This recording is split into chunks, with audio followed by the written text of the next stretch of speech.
കന്യകാമറിയമേ, സ്നേഹവും കരുണയും നിറഞ്ഞ ഹൃദയവും മക്കളുടെ സഹായത്തിന് എപ്പോഴും കർമ്മല നിരതമാകുന്ന കൈകളുമുള്ള മാതാവേ, എന്റെ ജീവിതത്തിലെ കുരുക്കുകളെ നിന്റെ കരുണ നിറഞ്ഞ കരങ്ങളാൽ കടാക്ഷിക്കണമേ. നിന്റെ കൈകൾ കഴിക്കാനാവാത്ത കുരുക്കുകളില്ലല്ലോ.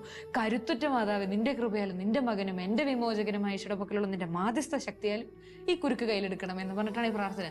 ഇത്രയും കാലം എന്ത് ചെല്ലുമ്പോ പറഞ്ഞ ചെല്ലി തീർക്കുന്നില്ല. ഇന്ന് മാതാവിന് ഇത്രയും പവറോ ഈശോയോട്, അത് നമ്മുടെ കുരുക്ക്. ഇപ്പൊ ഇത് അന്ന് രാത്രി ഈ പ്രാർത്ഥനയുടെ പവർ മനസ്സിലാക്കി ഞങ്ങൾ കിടന്നുറങ്ങി.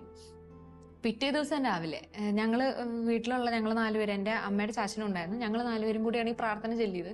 പിറ്റേന്ന് രാവിലെ ഒരു 9-9:30 ആയപ്പോൾ എൻ്റെ അച്ചാച്ചൻ്റെ കോൾ വിളിച്ചിട്ട് പറഞ്ഞു, മക്കളെ നിങ്ങൾ പ്രാർത്ഥിച്ചായിരുന്നല്ലോ, ഞാനും പ്രാർത്ഥിച്ചായിരുന്നു, ഞാൻ രസം പറയട്ടെ എന്ന് പറഞ്ഞു. എൻ്റെ അച്ചാച്ചൻ ഇരിക്കുന്ന ഇതാണ് ഓഫീസെങ്കിൽ, ഇതെൻ്റെ അച്ചാച്ചൻ ഇവിടെ ഇവിടെ അവിടെ അവിടെ ഇരിക്കുന്ന എല്ലാവർക്കും രാവിലെ ലെറ്റർ വന്നു. എല്ലാവരും പിരിഞ്ഞുപോയി. ആ ബ്രാഞ്ചിൽ എൻ്റെ അപ്പനൊഴികെ